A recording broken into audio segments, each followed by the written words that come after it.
भक्त हर परिस्थिति में केवल और केवल भगवान को ही भजता है। सुदामा के जीवन की परिस्थिति देखो, हम तो जरा जरा में घबरा जाते हैं, यहाँ तो कई कई दिन चूल्हा नहीं जलता। शरीर भी अब इतना दुर्बल हो गया कि सुदामा को खड़े खड़े ही चक्कर आने लगे।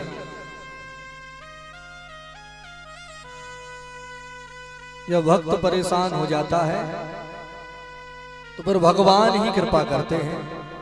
ठाकुर जी ने देखा कि अब सुदामा का शरीर इतना बलवान नहीं रहा तो सुदामा चल करके आ पाया। आज रात्रि में विश्राम करने के लिए सुदामा जी महाराज एक पेड़ के नीचे सो गए। ठाकुर जी ने ऐसी कृपा की कि सोए तो थे पेड़ के नीचे, लेकिन जब आंख खुली तो अपने आप को उन्होंने द्वारकापुरी में पाया, जहाँ बड़े बड़े महल बने हैं। जय श्री कृष्ण, जय श्री कृष्ण, जय श्री कृष्ण की आवाजें आ रही हैं। पीतांबर पहन के पगड़ी लगा करके सुंदर सुंदर सैनिक घूम रहे हैं। सुदामा जी ने हाथ जोड़ के कहा, भैया ये कौन सी नगरी है? लोगों ने कहा ये द्वारका है। अरे मुझे द्वारका ही तो आना था, मैं यहां कैसे आ गया? जरूर उस बंसी वाले ने ही कोई लीला की होगी, वो ही मुझे यहां लाया होगा, लेकिन है कहां दिखाई नहीं पड़ रहा।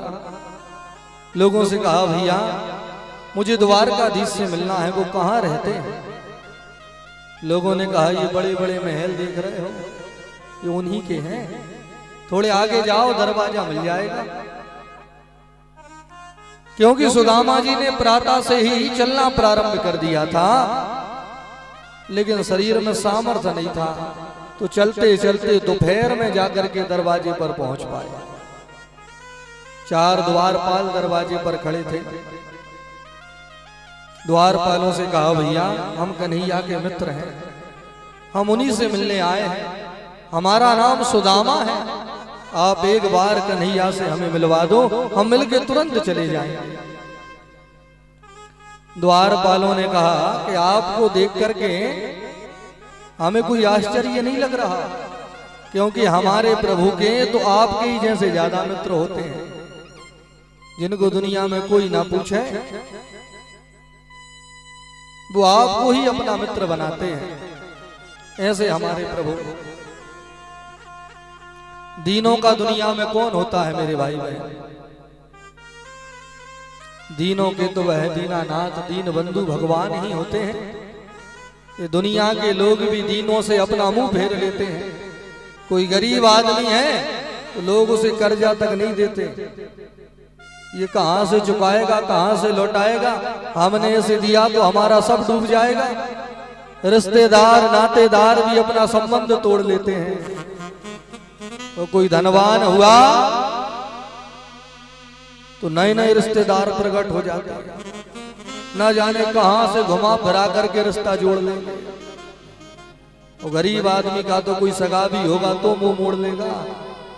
इसलिए मेरे भाई बहन, दीनों का गरीबों का तो केवल एक ही सहारा, वह भगवान श्री कृष्ण ही है। द्वारपाल कह रहे हैं, हमारे प्रभु के तो आपके ही जैसे ज्यादा मित्र हैं। आप ब्राह्मण हो, संतों के लिए ब्राह्मणों के लिए द्वारकाधीश के दरवाजे कभी बंद नहीं होते। लेकिन अभी हमारे प्रभु दोपहर का भोजन करके आराम करने जा रहे हैं। अगर वो आराम करने नहीं गए होंगे तो अभी मिलवा देंगे, और अगर आराम करने चले गए होंगे ना महाराज तो आपको शाम तक ठहरना पड़ेगा। सुदामा जी ने कहा, आप देर ना करो, आप जल्दी जाओ, वो जाकर के एक बार उससे कहो कि सुदामा आया है, फिर देखना मेरा मित्र दौड़ करके आएगा मुझसे मिलने। सुदामा जी दरवाजे पर ही बैठ गए। जल्दी से द्वारपाल दौड़ा हुआ भगवान तक पहुंचा।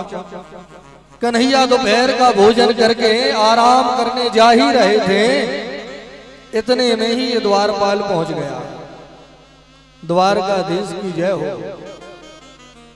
कन्हैया ने कहा, कहो क्या कहने आए हो? द्वारपाल ने कहा महाराज आज हमारे दरवाजे पर एक बड़े विचित्र ब्राह्मण आए जो परदेसी है, हमारे देश के नहीं है। तुम्हें कैसे पता लगा कि वो परदेसी है? द्वारपाल ने कहा महाराज उनके सिर पर ना पगड़ी है, ना शरीर पर ढंग के वस्त्र हैं, ना पैरों में पादुकाएं हैं।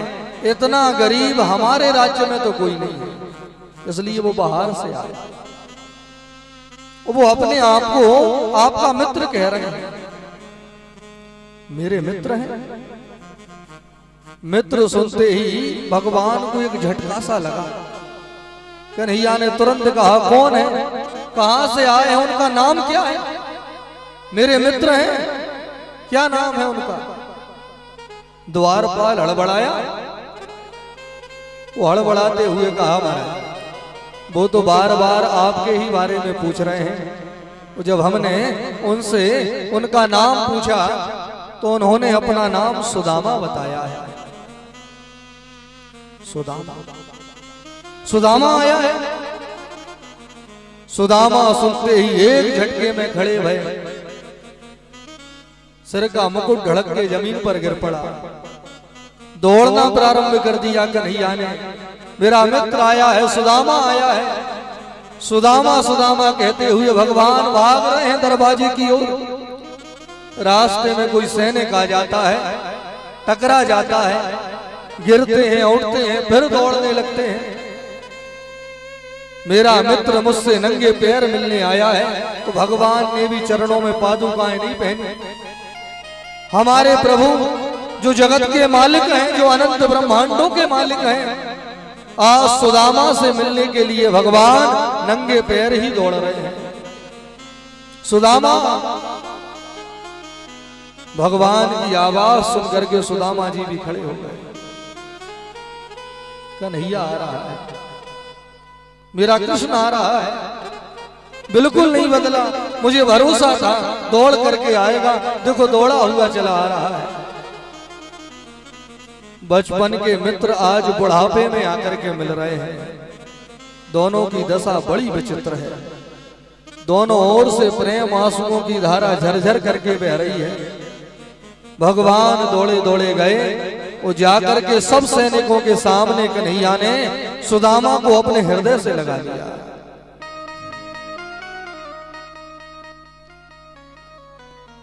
कन्हैया ने सुदामा से कहा मित्र अब हमारी याद आई, पूरा जीवन निकल गया, कहां थे अब तक, क्यों नहीं आए, आने में इतनी देर क्यों लगाई तुमने? वो चलो अब आ ही गए हो तो घर चलो। सुदामा ने कहा मित्र तेरे दर्शन करने थे, तेरे दर्शन करने आया था, तेरे दर्शन हो गए ना, मैं तो अब यहीं से लौट जाऊंगा। कन्हैया ने कहा आप ब्राह्मण भी हो और मेरे मित्र भी हो, मैं अपने दरवाजे से किसी ब्राह्मण को भूखा नहीं जाने दूंगा।